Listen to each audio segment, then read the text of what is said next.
नेपाल प्रकृति की गोद में बसा एक स्वर्ग। अगर आप ऐसे स्थान की तलाश में हैं जहाँ बर्फ से ढकी चोटियाँ, घने जंगल, नीली झीलें और शांत वातावरण आपका स्वागत करें, तो नेपाल आपके लिए एक सपना है जो सच हो सकता है।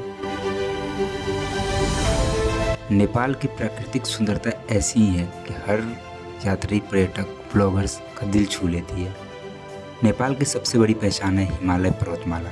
यहीं स्थित है दुनिया की सबसे ऊंची चोटी माउंट एवरेस्ट।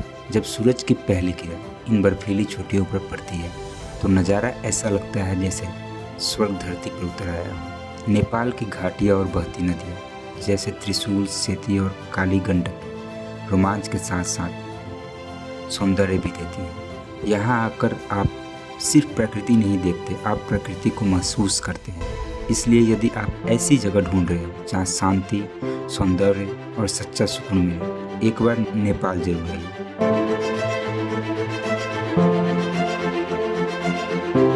नेपाल एक देश नहीं, ये एक अनुभव है जहाँ हर कदम पर एक कहानी है, हर चोटी पर एक रोमांच है और हर मंदिर में एक शांति। अगर आप व्लॉगर हैं तो नेपाल आपका अगला डेस्टिनेशन जरूर होना चाहिए।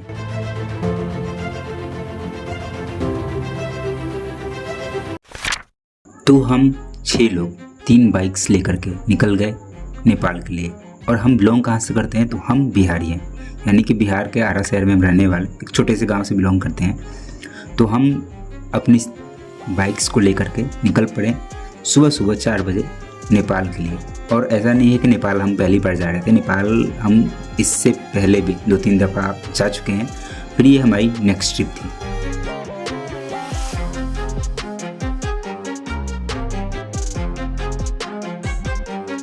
तो कुछ देर कंटिन्यू राइड करने के बाद फिर हमें तेल फ्यूल लेना पड़ा, क्योंकि ज़रूरी है। राइड हम जब करते हैं तो अपने बाइक्स के अलावा हर चीज़ का ध्यान रखना होता है। फिर हमारी राइड कंटिन्यू शुरू हुई, धीरे धीरे हम फिर आगे बढ़ने लगे और यूपी होते हुए हम एंटर करेंगे नेपाल में। ठीक है, तो टोटल हमारी 8 घंटे की लगभग राइड थी, सुबह से लेकर के इवनिंग टाइम तक जब हम नेपाल पहुँचेंगे। तो ये यूपी में हम एंटर कर चुके हैं और फिर हमें कंटिन्यू अभी कुछ देर तक चलना होगा। तो जैसा कि आप देख पा रहे हो, सड़कें भी अच्छी बुरी हर तरह की मिलती हैं। उन सबको क्रॉस करते हुए, कंटिन्यू चलते हुए हम अपनी राइड कंप्लीट करते हुए नेपाल की ओर आगे बढ़ रहे थे।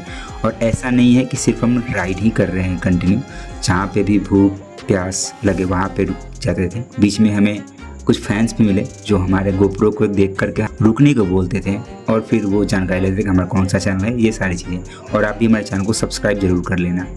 फिर उसके बाद यहाँ से हम अपने ऑडियंस से विदा लेकर के थोड़ा बहुत खाना खा करके, क्योंकि भूख भी लग चुकी थी हमें, एक जगह पर रुके थे, बट उतना परफेक्ट खाना तो उन्होंने खिलाया नहीं, बट फिर भी इट्स ओके।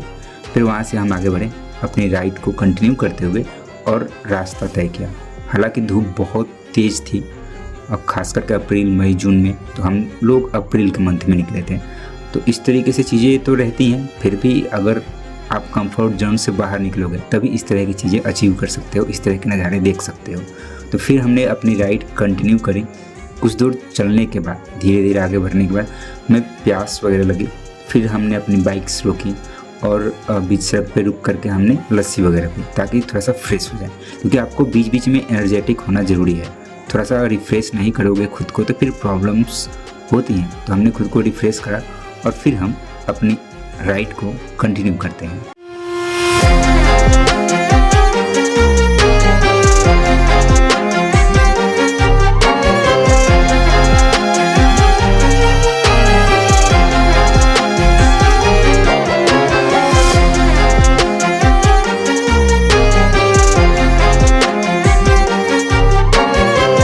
फिर हमें एक जगह रुकने की ज़रूरत पड़ी। जब हम यहाँ पे स्पेशली नाश्ता वगैरह करने के लिए रुके थे, फिर यहाँ पे बहुत सारे बच्चे जुट गए हमें देख करके, और फिर वही सीन यहाँ पे भी क्रिएट, कौन सा चैनल है, क्या है, वो सारी चीज़ें तो हमने सब कुछ बताया, बच्चों से मिले भी।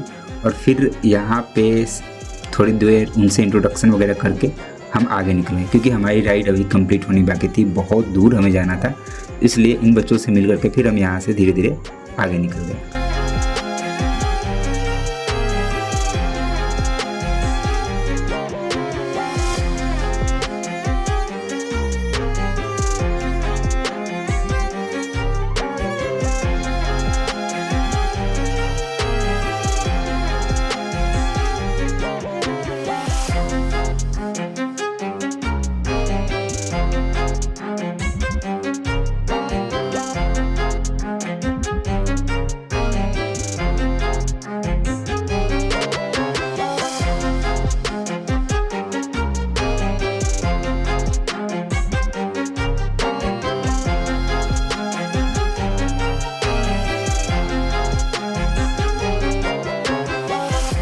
तो फाइनली कंटिन्यू राइड करने के बाद हम पहुंच गए नेपाल के बॉर्डर पे।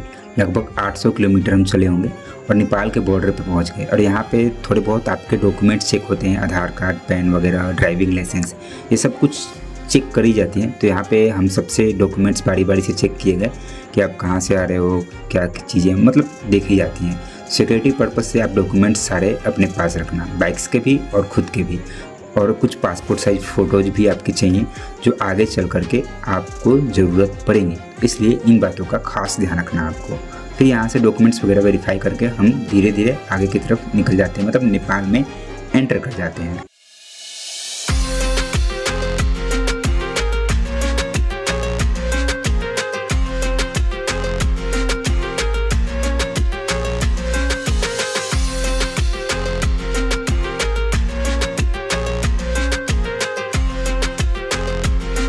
कुछ देर के बाद हम एक जगह जाकर रुके, वहाँ पे हमें भंसार बनाना था, मतलब कि हम कितने दिनों तक नेपाल में रहेंगे, उसके लिए प्रॉपर डॉक्यूमेंट वहाँ पे बनता है। तो बहुत सारी चीज़ें करानी होती है, कुछ पैसे भी लगते हैं, कुछ चार्जेज भी लगते हैं। तो कुछ आपके जो डॉक्यूमेंट्स वगैरह होते हैं उसके जीरोक्स कॉपीज लगती हैं, थोड़ा पेपर वर्क होता है। तो ये सारी चीज़ें आपको करानी ही है। आप नेपाल में कहीं से भी किसी बॉर्डर से एंटर करोगे, अगर बाइक से जा रहे हो तो ये सारे डॉक्यूमेंटेशन आपको कराने होते हैं, ठीक है। तो ये सारी चीज़ें हम करा करके फिर वहाँ से धीरे धीरे आगे की ओर निकल लिए। और जैसे हम यहाँ से आगे बढ़े तो हमें मसालों की बहुत सुंदर मार्केट मिली। चारों तरफ मसाले ही मसाले बिक रहे थे और स्मेल से ही पता चल रहा था कि ये कितने उम्दा किस्म के मसाले हैं। तो आप जब भी यहाँ पे आओ तो ये सारी चीज़ें एक्सप्लोर करने वाली चीज़ें हैं और देखने वाली चीज़ें हैं, और आपको अगर नीड हो तो आप परचेज भी कर सकते हो।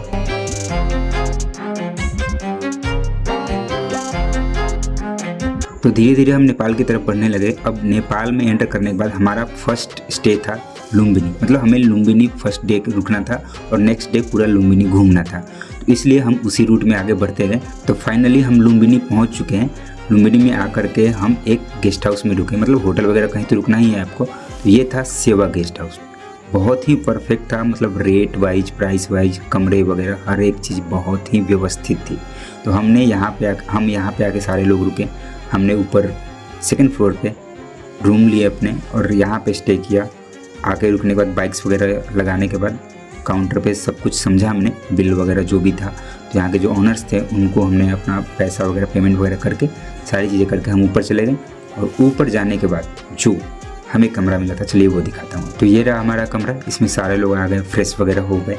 उसके बाद सब लोग रेस्ट किए और रेस्ट करके एकदम से फ्रेश हो गए सारे, क्योंकि हमें नेक्स्ट डे फिर से लुम्बिनी निकलना था, लुम्बिनी एक्सप्लोर करना था।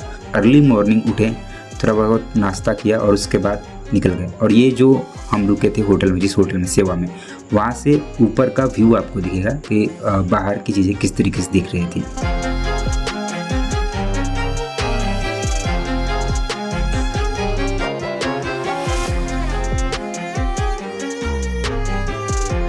तो ये कुछ बाहर का व्यू है जहाँ पे हम रुके हुए थे, उसके सेकंड फ्लोर से। और सामने जो मेन रोड दिख रहा है, बस उसके सामने जो बगीचे दिख रहे हैं, जो पेड़ दिख रहे हैं, वो लुम्बिनी का पूरा एरिया आता है।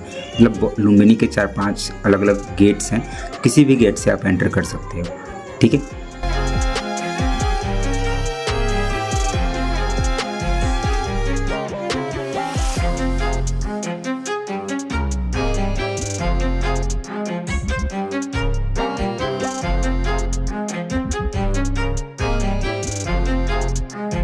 तो हम जब रोड पे आते हैं तो हमारे सामने स्ट्रीट नंबर 1, मतलब स्ट्रीट नंबर 10 मिलता है, ठीक है। मतलब लुम्बिनी का स्ट्रीट नंबर 10 है।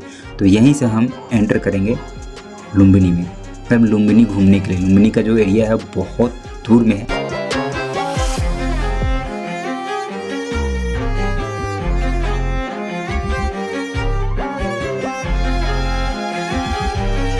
तो थोड़ी दूर चलने के बाद पहले हम थोड़ा सा नाश्ता वगैरह, फ्रेश हो लिए, चाय वगैरह करके उसके बाद हम एंटर करेंगे।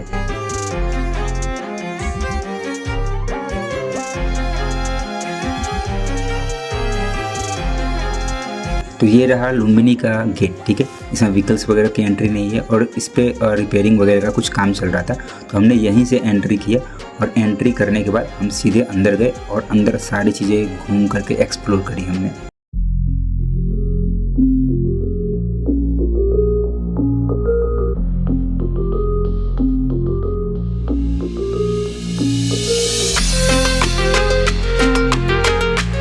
यहाँ से लुम्बिनी का एरिया स्टार्ट हो चुका है। ये पंचशिला के बारे में कुछ इन्फॉर्मेशंस दी गई हैं। अलग अलग तरह के सेक्टर्स हैं लुम्बिनी में, बगीचे, टेम्पल्स, अलग अलग मंदिर, अलग अलग टेम्पल्स हैं। फिर से एक अलग तालाब भी है जिसको आप एक्सप्लोर कर सकते हो, घूम सकते हो। अलग अलग तरह के फ्लावर्स वगैरह, पेड़ पौधे, बहुत सारी ऐसी नेचुरल चीज़ें हैं जो आप देखोगे वहाँ पे सामने जाकर के विजुलाइज करोगे तो आपको लगेगा कि हाँ, क्या अद्भुत चीज़ें हैं।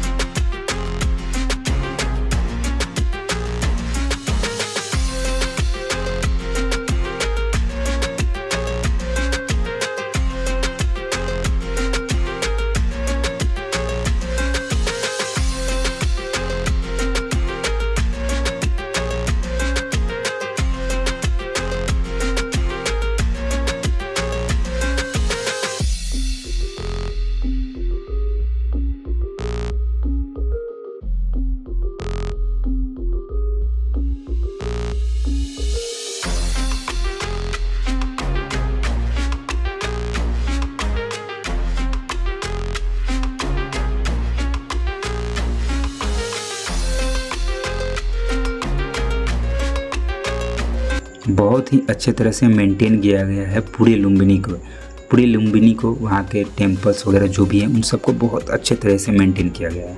और सबसे बड़ी बात है कि इस चीज़ को जब हम एक्सप्लोर कर रहे थे, घूम रहे थे, देख रहे थे, वो मोमेंट नेक्स्ट लेवल का था।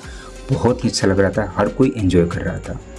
उसके बाद हमने शिप बुक करी, मतलब हर किसी के यहाँ पे टिकट्स के चार्जेस लगते हैं। उसके बाद हम लोग इस पे नाव पे बैठे और ये जो तालाब है जहाँ तक है इसको पूरा हमने अच्छे से एक्सप्लोर किया।